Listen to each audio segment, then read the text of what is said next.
Olá, boa noite, a paz a todos, chegando para a meditação na Palavra de Deus, lendo na primeira epístola de Paulo aos Coríntios, capítulo 2, versículos 1 e 2. Assim está escrito: E eu, irmãos, quando fui ter convosco, anunciando-vos o testemunho de Deus, não fui com sublimidade de palavras ou de sabedoria, porque nada me propus saber entre vós, senão a Jesus Cristo e este crucificado. Aqui temos relatado uma postura de Paulo nas suas pregações, quando ele entendeu o que era a salvação prometida pelo Senhor Jesus Cristo. Ele teve uma experiência pessoal, firme, profunda com o Senhor Jesus, e a partir dali ele foi encarregado pelo próprio Jesus de ser o propagador da sua palavra. O Senhor disse que ele tinha sido escolhido para levar o seu nome diante de reis e de nações.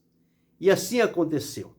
A vida de Paulo foi uma vida ocupada, mas uma vida direcionada, com foco, com o propósito, que era em qualquer lugar, onde quer que ele chegasse, a mensagem dele não mudava, não sofria variação. Não era o ambiente que ditava qual era o tipo de mensagem que Paulo deveria pregar.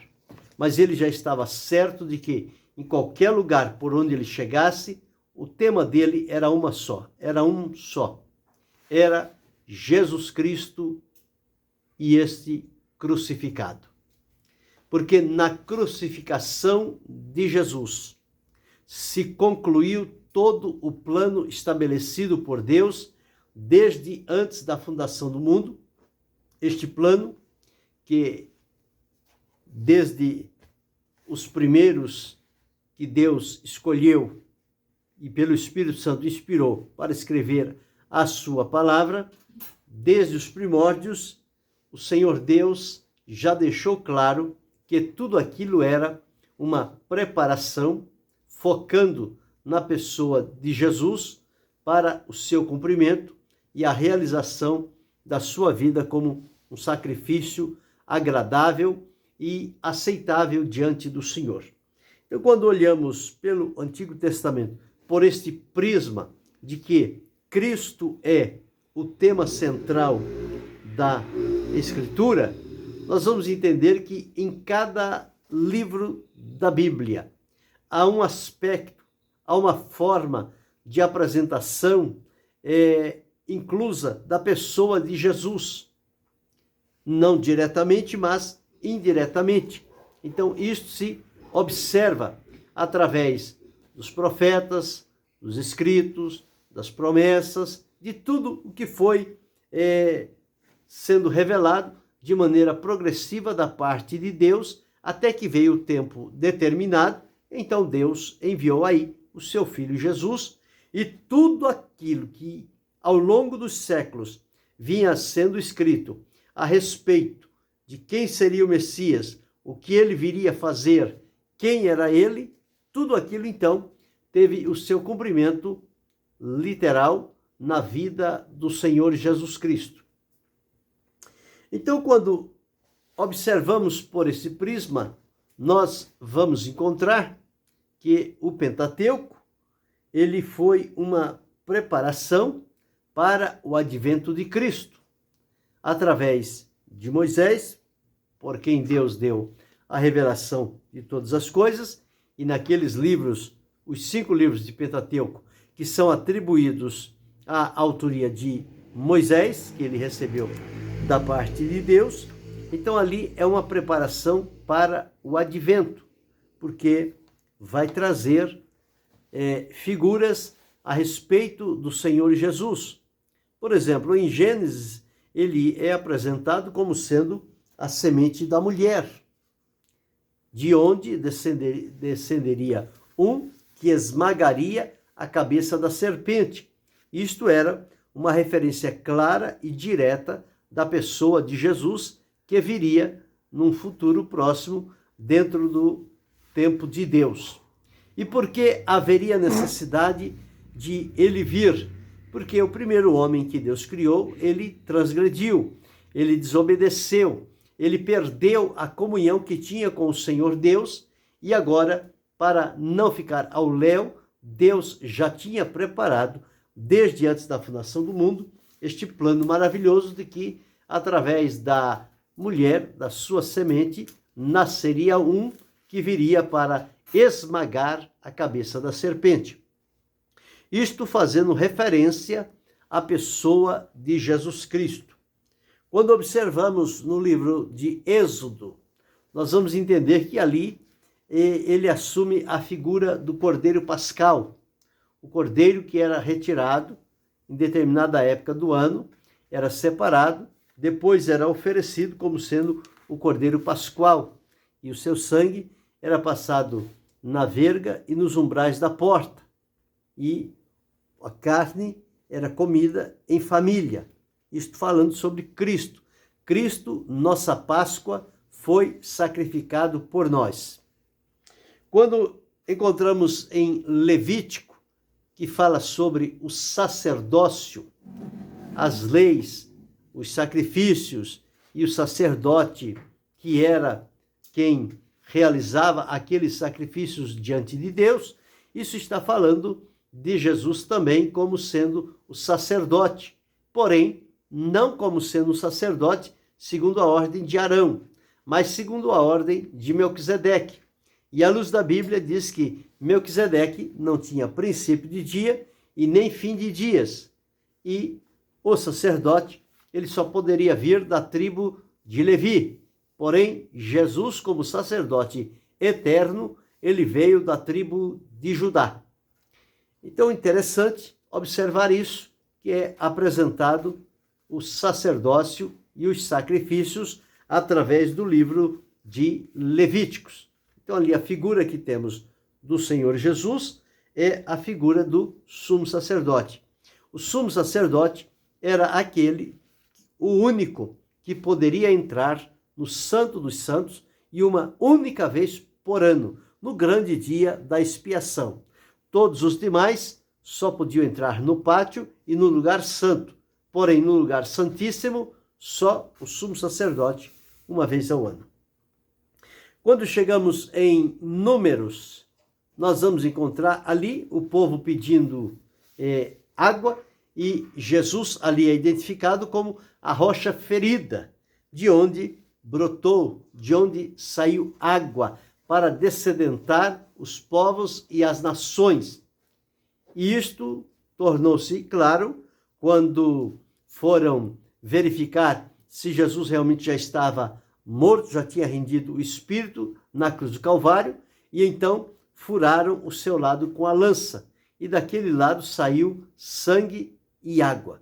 E aqui em Números ele é a rocha que foi ferida lá na cidade de Meribá. E, portanto, ali referindo-se simbolicamente à pessoa do Senhor Jesus. E no livro de Deuteronômio, quando Moisés disse: o Senhor vosso Deus levantará dentre vós um profeta semelhante a mim, a ele ouvireis. Quando Moisés estava falando sobre este profeta, era na verdade uma profecia, um aviso de que no futuro próximo haveria de vir alguém à semelhança de Moisés para então dar seguimento ao trabalho do Senhor. E ele foi um profeta. Jesus resume em si os 3 títulos mais importantes: profeta, sacerdote e rei. Não houve nenhum na face da terra que tenha sido ungido como profeta, sacerdote e rei. Poderia ser sacerdote e juiz, profeta e juiz, mas profeta, sacerdote e rei unicamente o Senhor Jesus. Então, quando ele veio a primeira vez, através da encarnação, ele veio como profeta para profetizar, proclamar, anunciar, dar a conhecer a vontade de Deus para o povo. Terminado o seu ministério aqui na terra, o Senhor Jesus foi assunto ao céu. E a palavra de Deus diz que lá, agora, ele assume as funções de sacerdote. Como disse, sacerdote eterno, segundo a ordem de Melquisedeque, de onde ele intercede por todos os santos. E futuramente, quando ele voltar para buscar o seu povo, levá-lo para a mansão celestial, ele vai estabelecer aqui o reinado milenial e ele vai manifestar-se como rei naquela ocasião.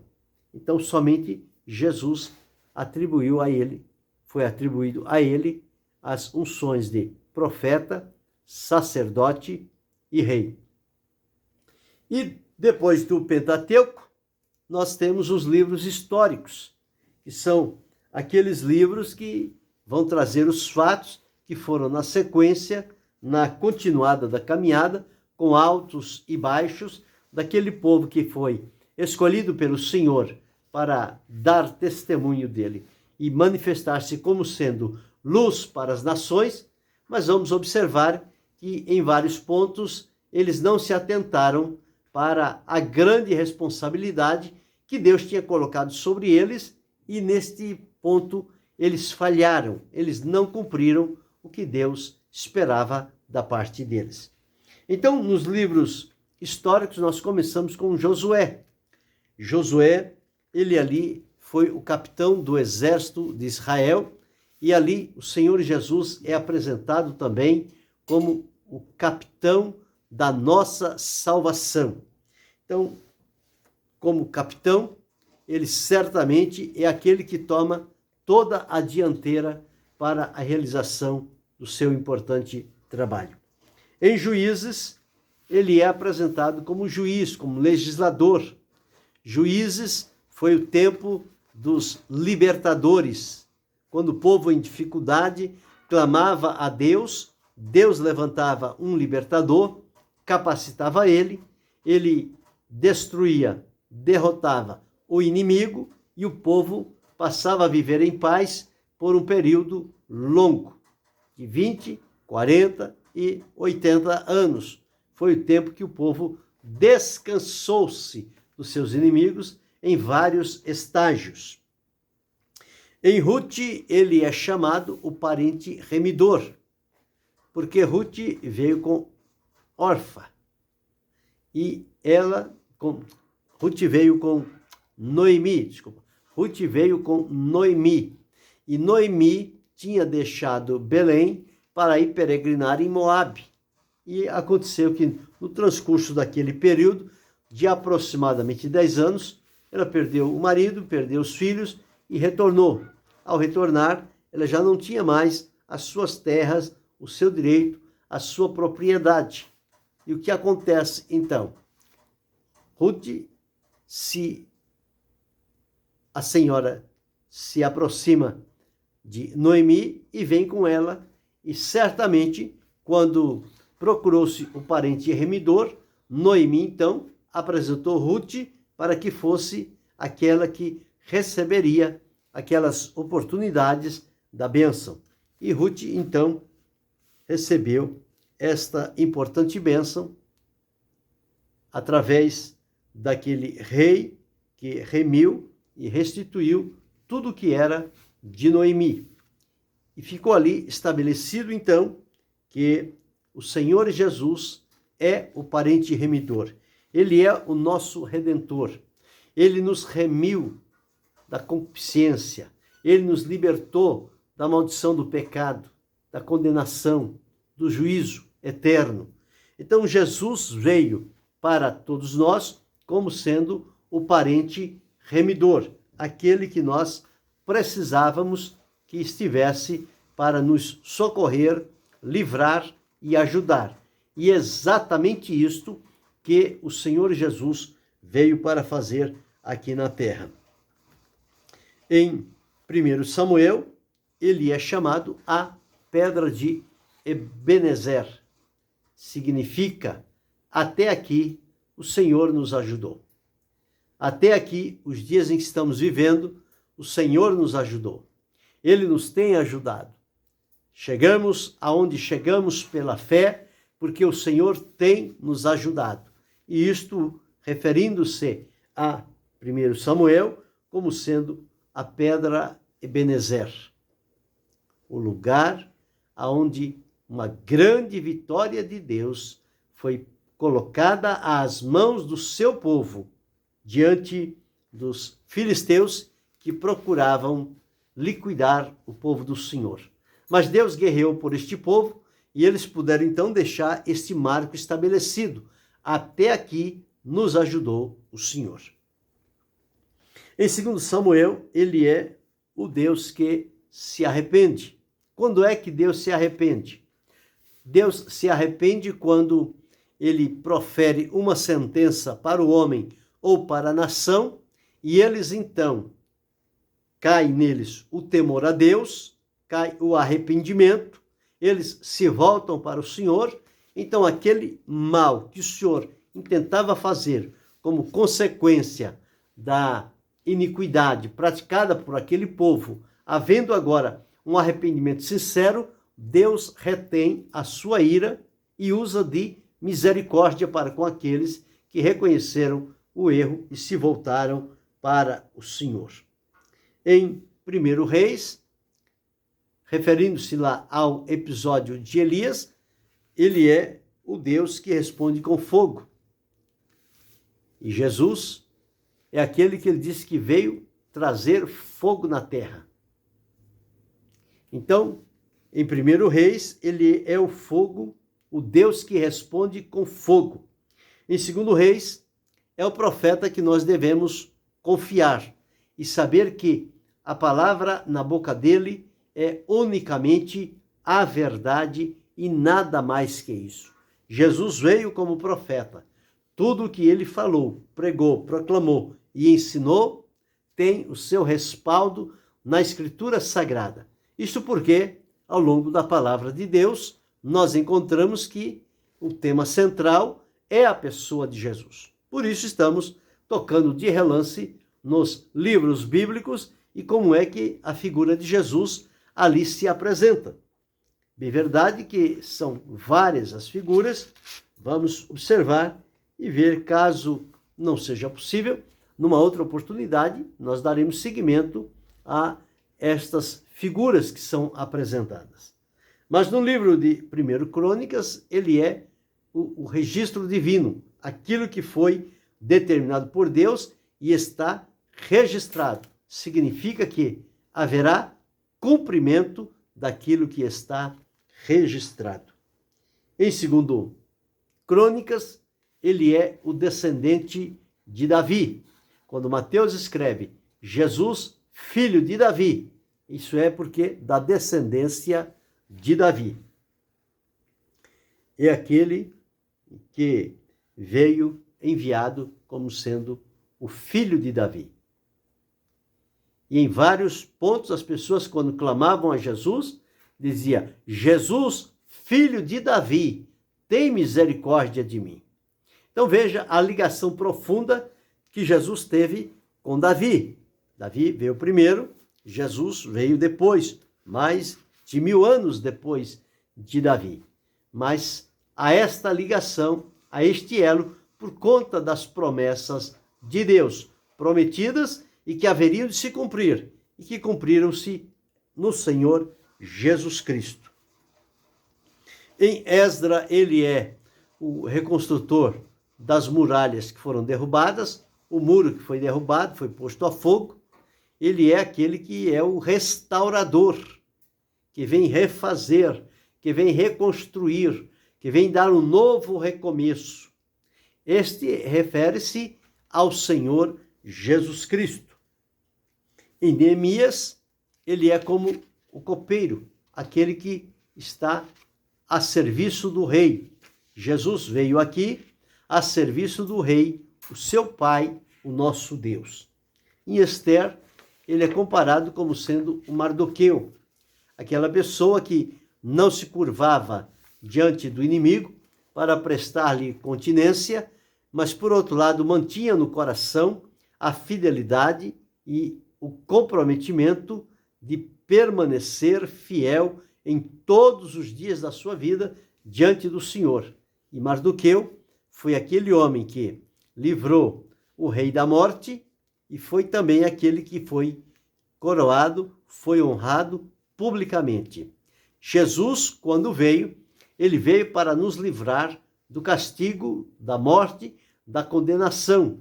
E ele, então, foi por Deus coroado de maneira soberana, que recebeu um nome que é sobre todo nome, para que ao nome de Jesus Cristo se dobre todo o joelho dos que estão nos céus, na terra e debaixo da terra, e toda língua confesse que Jesus Cristo é o Senhor, para a glória de Deus Pai. Em Jó, ele é aquele redentor que vive. Jó disse, não importa as condições, ainda que seja somente pele e osso, mas ainda em minha vida eu verei, porque eu sei que o meu Redentor vive e que por fim se levantará sobre a terra. Jesus disse, e eu, quando for levantado da terra, todos atrairei a mim. Ele continua até o dia de hoje, atraindo as pessoas para ele, para a salvação, para a libertação, para a transformação, para que elas tenham direito e a oportunidade de irem com Deus para desfrutar desta eternidade maravilhosa. Em Salmos, ele é apresentado como pastor. Tanto em Salmo como João, fala sobre o pastoreio do Senhor Jesus. E ele não é qualquer pastor, ele é o bom pastor, ele é o sumo pastor, ele é o pastor por excelência, que sabe cuidar das suas ovelhas, que sabe levá-las a águas tranquilas e a pastos verdejantes, que sabe colocá-la na mesa e fazer com que o cálice se transborde. Isto porque ele é um pastor por excelência. Em Provérbios, nós encontramos que ele é a nossa sabedoria. Em Salomão está estampado a sabedoria que Deus lhe deu. E ali refere-se Jesus como sendo a fonte da sabedoria. E quando ele começava a falar, as pessoas diziam, de onde lhe vem tanta sabedoria?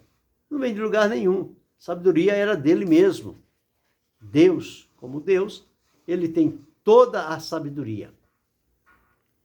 Em Eclesiastes, ele é o pregador perfeito, aquele que chama as pessoas para o acerto, para o arrependimento, para aproveitar a oportunidade que se abre para receber de Jesus a salvação. Em Cantares, ele é o amado da nossa alma, ele é o noivo, que a noiva tanto deseja. Aqui na terra, a igreja é comparada à noiva do Cordeiro. Jesus é o noivo, pelo qual nós aguardamos que, a qualquer momento, ele romperá em glória para vir buscar o seu povo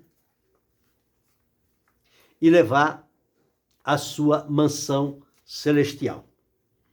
Em Isaías, que é o profeta messiânico, foi quem mais falou a respeito do Messias, do nascimento, do ministério, do sofrimento, da sua glória, enfim, dos feitos que seriam realizados pelo Messias. Ali ele é retratado como sendo o príncipe da paz, se bem que existem vários nomes dados ali ao Messias, mas o que se ressalta é que ele é o príncipe da paz, aquele que promove a paz, aquele que transmite a paz. Ele é a nossa paz. Em Jeremias, ele é o renovo justo, o renovo que brota, que não tem nenhuma contaminação, mas que é puro em si mesmo. Quando tudo parecia apenas cinzas, o broto começa a se renovar e começa a aparecer e tem o seu crescimento natural. Ezequiel, ele é aquele animal de 4 faces. Uma face de homem, outra de leão, outra de boi e outra de boi, leão, águia e cordeiro. Então, isso refere-se às 4 ações de Jesus. Nos evangelhos, isso fica retratado na simbologia. Por exemplo, Mateus retrata Jesus como leão. Marcos retrata Jesus como o boi, como servo. Lucas retrata Jesus como homem. E João retrata Jesus como águia, filho de Deus. Então, esses são os 4 rostos que aparecem em Ezequiel.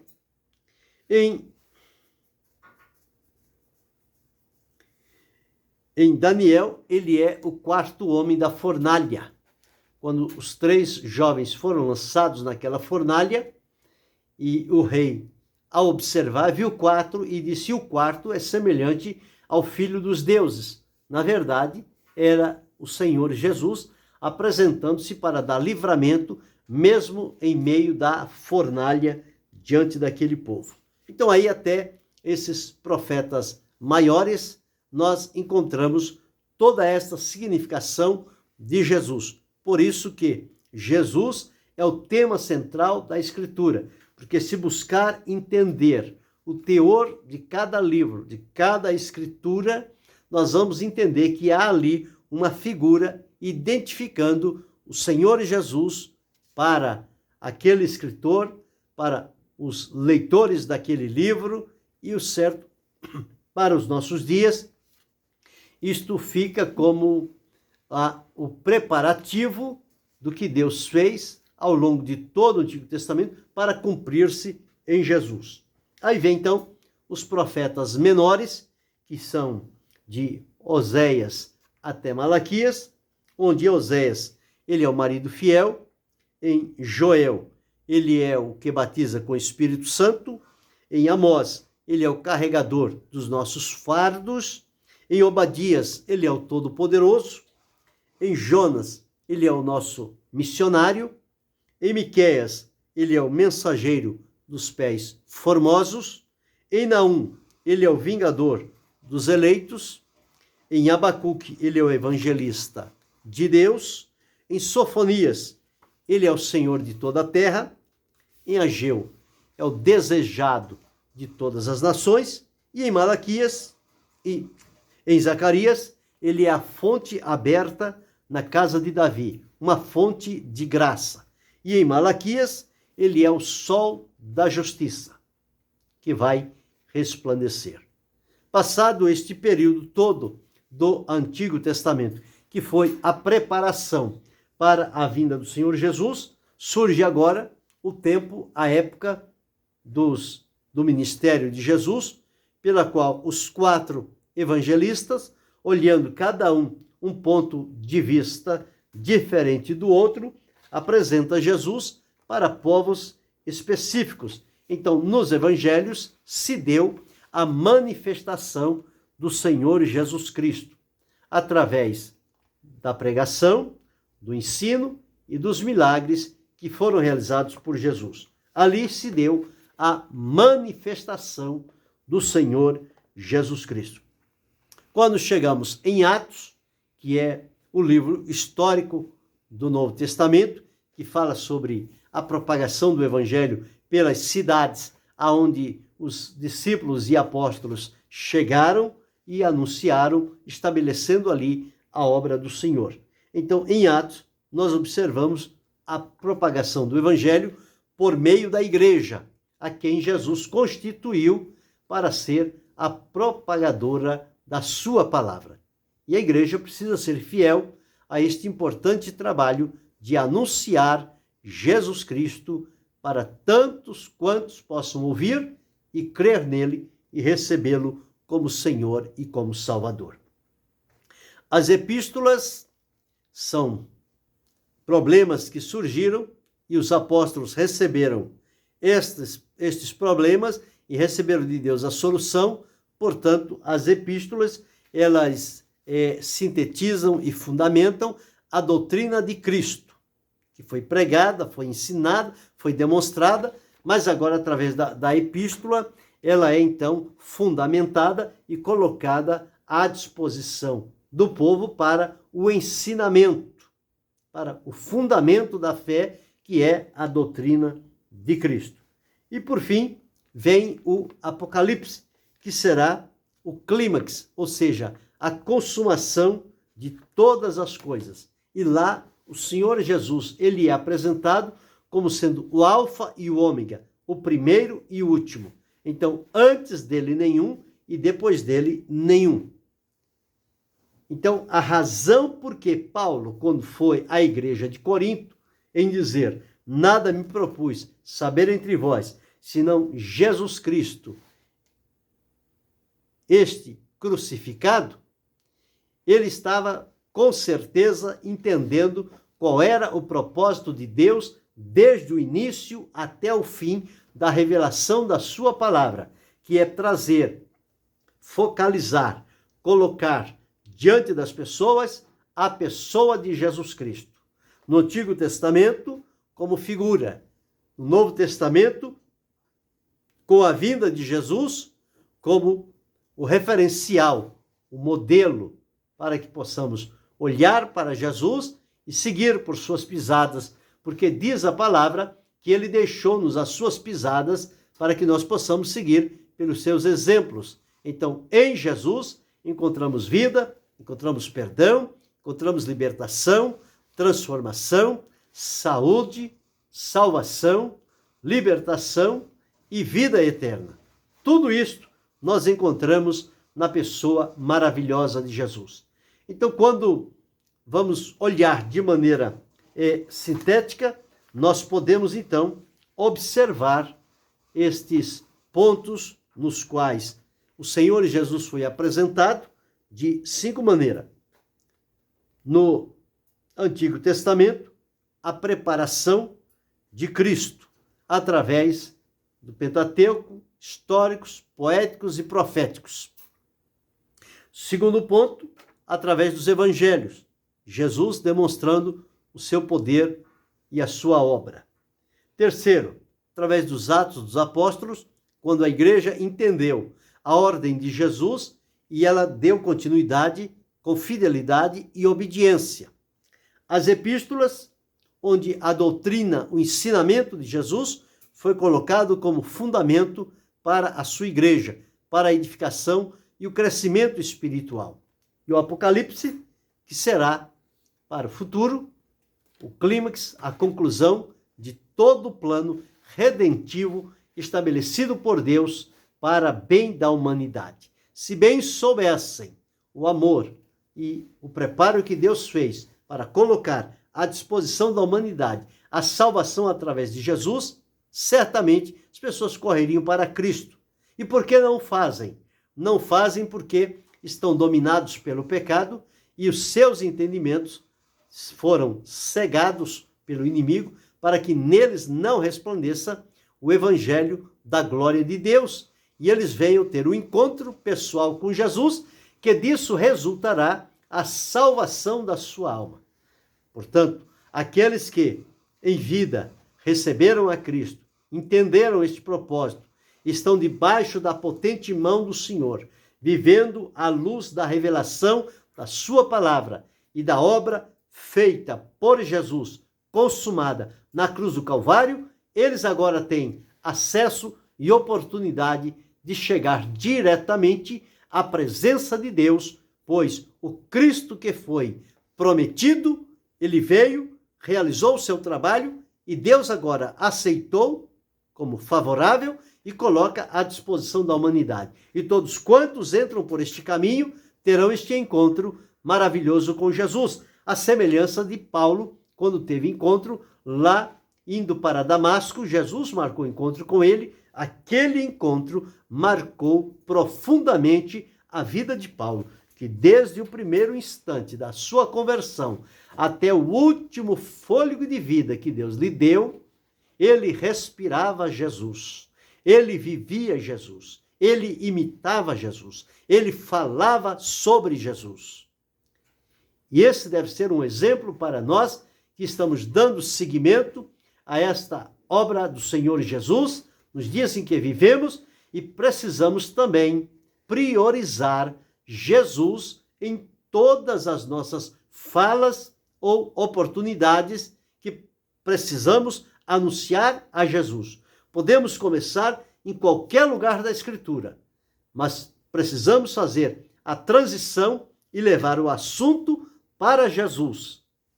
E através de Jesus, a porta se abre para a salvação, para a cura, para a libertação, para a transformação, para revestimento de poder e capacitação espiritual. Este deve ser o nosso comprometimento. Falar unicamente de Jesus e somente dele, porque ele foi quem pagou o preço e colocou à nossa disposição. Se hoje estamos no caminho do céu, da eternidade com Deus, isto devido ao sacrifício de Jesus Cristo, que foi aceito diante do Senhor nosso Deus. E que possamos permanecer firme, com temor, com obediência, com fidelidade, colocando sempre Jesus em destaque como prioridade na nossa vida, para seguirmos adiante e desfrutar desta comunhão e das bênçãos do Senhor. E que Deus em Cristo Jesus possa abençoar-nos, não só hoje, mas para todo sempre. Amém.